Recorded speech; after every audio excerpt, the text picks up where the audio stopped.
All right. Yeah, they say all work and no play. Now they make Jack dull boy. And on this level, we want to introduce one comedian. You know, as then they do the comedy, men are they prepare to dance. Please, what time is it? What is the time? I think we have about 30 minutes to Christmas. Are you ready to dance the Christmas dance? Oh my God, I like this noise. Are you ready to dance the Christmas dance? Say, are you ready to dance the Christmas dance? Are you ready to dance the Christmas dance? Are you ready to dance the Christmas dance? If you're ready, can you make some noise? All right, put your hands together as a welcome on stage. Damola! All right, one time. Wow. Wow. If you are happy to be here this beautiful evening, put your hands together for Jesus. Wow. It's beautiful being here tonight. It's Christmas Eve. It's Christmas Eve, and we are celebrating Jesus. If you love Jesus, put your hands together for Jesus.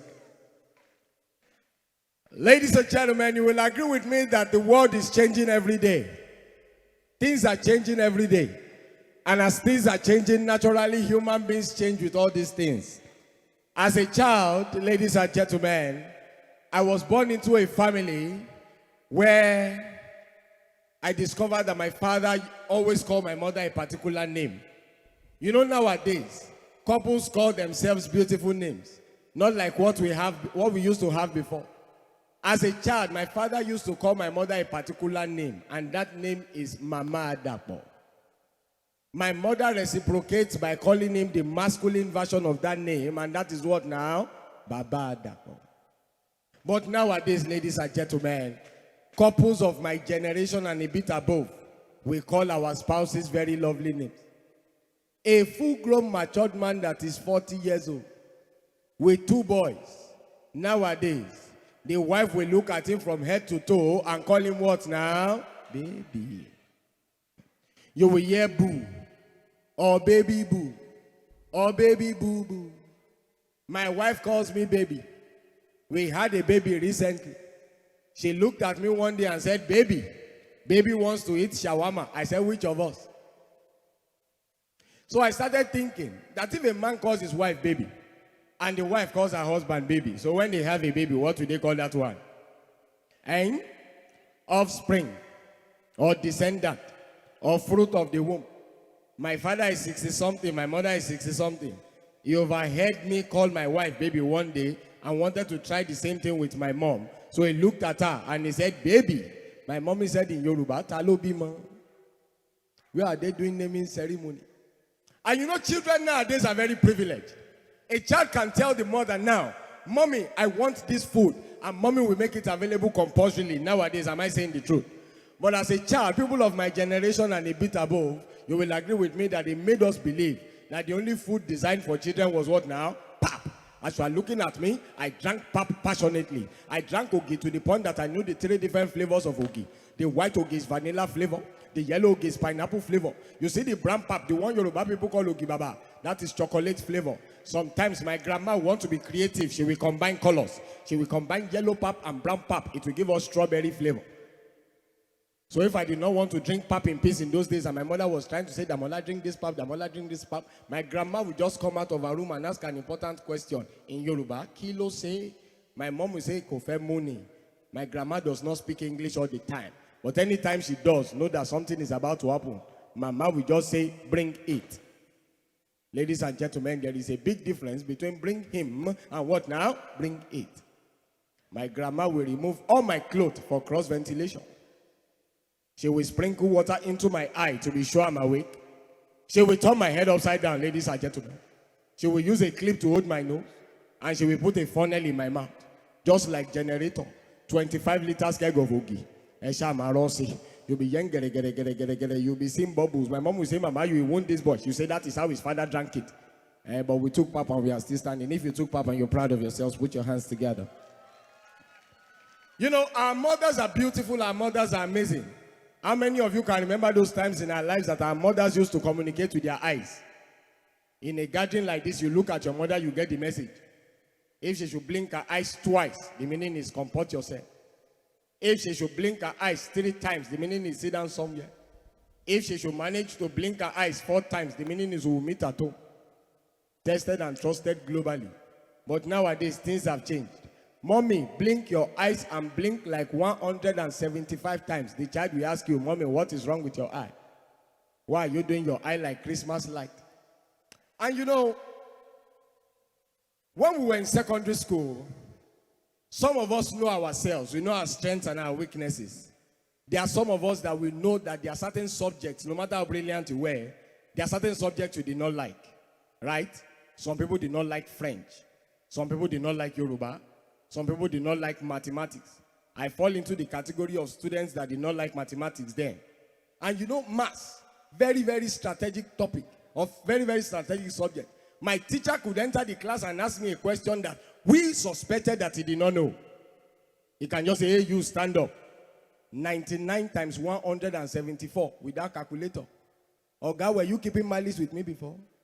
If you want to flog me and let us move on. And you know that the examples they give on the board is always different from the question they give you. Example is always simple, Abi. Question is always what now? Difficult. They will now give you x into x minus x raised to power x is equal to x. Find x. In your mind, you are saying, before you know it, as you are still in number 1, there is one boy in that same class with thick glasses that has rope. It will bring out calculator. It will not bring out ordinary calculator. It will bring out what now? Scientific calculator. In your mind, you are saying, where did they ask us to press calculator in this question? Before you know it, the guy will bring out math set. He will not now start using parts of math set that are familiar, like pencil and eraser. He will start using protractor, divider, compass. You'll be drawing circle. You'll be saying, where did they ask us to draw circle here now? Before you know it, the guy will bring out 4-figure table. In this same question. Before you know it, the guy will bring out graph book. Before you know it, he will ask for extra sheet, and you are still in number 1. They will just say, pens up, submit. You don't need to submit because you know the outcome. After they've now finished marking, they will ask everybody, stand up. 5-5, sit down. 4/5, sit down.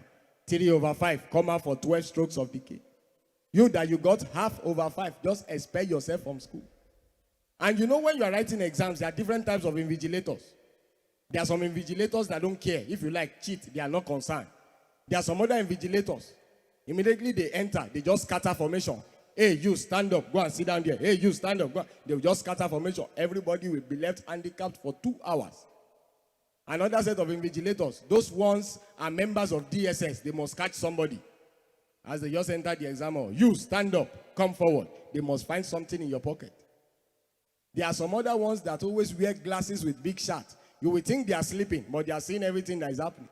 When you're already feeling at home, you will just hear, that boy wearing green at the back, I will send you away.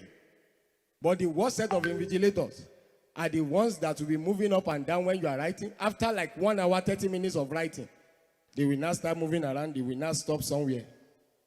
They will now start looking at what you are writing. They will now nod their head. You will now hear something like this. Read the question well. Some of you are writing nonsense. By that time, you and your self-esteem will be doing social distancing. All the people that have been copying you this morning will just drop their Bible. Ladies and gentlemen, if you're having a good time, put your hands together for yourselves. You know, ladies and gentlemen, nowadays things have changed. There was a time in our lives that we used to go to church by 10 a.m. and by 5 p.m. we are still there. We are not under pressure. But nowadays, between 8 and 12, you can have 3 services successfully. Nowadays, a full Sunday service can last for a maximum of 1 hour, 30 minutes, or sometimes 2 hours. Sometimes 1 hour, 45 minutes. But what gets my attention nowadays is the way first-timers are recognized and appreciated. Before, if you are a first-timer, after a 6-hour service, they will sing for you that you are welcome in the name of the Lord. They will shake you and you will go home. But nowadays, ladies and gentlemen, the case is different. After a 1 hour, 45 minute service, because you are a first timer, they can give you jollof rice and fried fish. They can give you chicken and chips.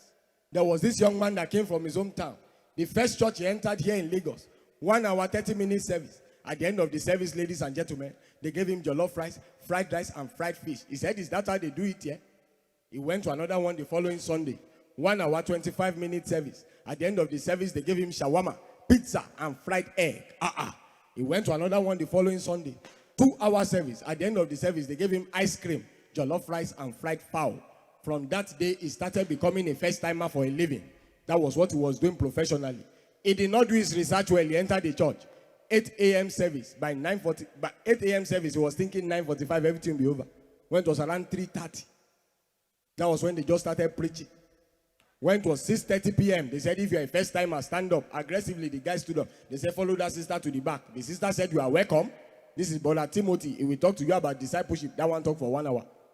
This is Sister Stella. She will talk to you about mentorship. That one talk for 1 hour. This is Brother Titus. He will talk to you about stewardship. That one talk for 1 hour.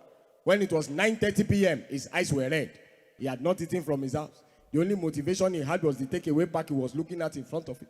He said, at least at the end of everything, we'll go home with something. When it was 10 p.m., they said, thank you for coming. They gave him the takeaway pack.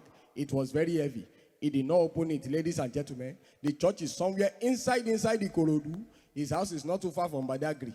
Ladies and gentlemen, he trekked halfway. By the time he got home, he sat on the floor. When he opened the takeaway pack, ladies and gentlemen, he saw 16 CDs of messages, 24 bulletins of announcement. The only edible thing inside was one chewing gum. From that day, he started attending online services. As I speak with you, he's about to relocate to his hometown.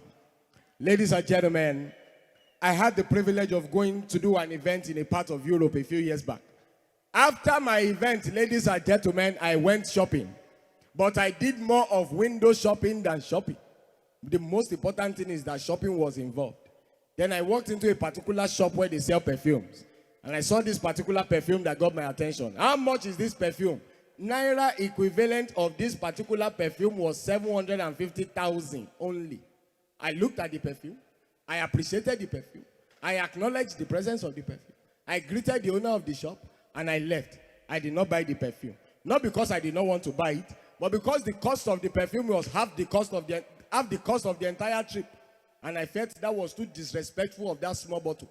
I got back to Nigeria when I was driving very close to Ozumbambadiwe on the island. Ladies and gentlemen, the same bottle I saw in France, I saw it in traffic. I told my guy, this perf is 750K in France. He said it cannot be that expensive here. He said, how much is it? I called the person that was selling. Bro, Safa. The guy said that day, how much is this perfume? The guy said, my guy, now 2.5. But because of you, I go give you 1.2. I discouraged my friend, but he said, give me 2 bottles. As I speak with you, the guy is not feeling fine. The unique thing about the perfume is that to the sprayer of the perfume, to him that sprayed the perfume, is smelling nice. But to the sprayee, that is those of us that the matter did not concern, there is a thin line between insecticide and air freshener. 5 hours into the use of the perfume, he started smelling for ventilated spirit. People were telling him to get well soon. He did not know why. As I speak with you, he's about to relocate to his hometown. Finally, ladies and gentlemen, we were taught in school that we have 2 broad classes of animals. We're told that we have wild animals and we have domestic animals. We're told that wild animals live in the bush. Domestic animals live among men. Domestic animals can be categorized into 2. We have those that are pets. We have those that are for consumption. Those that are pets are either bought deliberately or are given as gifts, while those that are for consumption end up in the pot. Examples of pets. We have dogs. We have cat. Examples of those for consumption. We have fowl. We have goat. And so on and so forth. Now, these 2 broad categories of animals have their specific food. We have chicken feed, we have goat food, we have cat food, and so on and so forth. But there is one animal. This animal looks like a domestic animal, but it has every attribute of a wild animal. Dead or alive, it is a terrorist. It does not have a specific food. It can eat anything. That's why it behaves anyhow. It does not come out all the time. It only comes out when you have visitor. I'm talking about rat. Terrible animals, dead or alive. Among other things, a rat can decide to eat your certificate. It will first go to your vice chancellor's signature to invalidate the document. If you went to Unilag, it can eat uni and leave what now? La. You got a 2-1, it can eat 2 and leave what now? 1. You wrote to IEC, you got 5 A's and 6 F. It can eat all the A's and leave all the F. To now look as if you worked in vain. It's only a rat that will eat your leg when you are sleeping and it will be blowing breeze in your mind. You say, Nepa Timunodi. So if out of frustration you decide to get rid of the rat by using a rat gum, one of two things will likely happen. It's either you step on it by yourself, or it starts catching things that does not concern it, like wall gecko and cockroaches. If you look closely, you will see mosquito there. Ladies and gentlemen, if you decide to use a stick, you will chase it around your house, you will break all your glass plate, it will still escape. But if you decide to use rat poison, the rat will die. But it will not die where you can see it. Can decide to die inside your suit. Or you can decide to die inside your shoe. Or you can decide to die inside the AC. That by the time you turn it on, there's a special release. The day you now find it, you say, "Okpeo," you don't know it has given birth to 12. And the journey starts afresh. Damola is my name. All right, one more time. Give it up for Damola! Do you want us to bring him back? Ah, yes. Do you want us to bring him back? If you really want it, can you scream?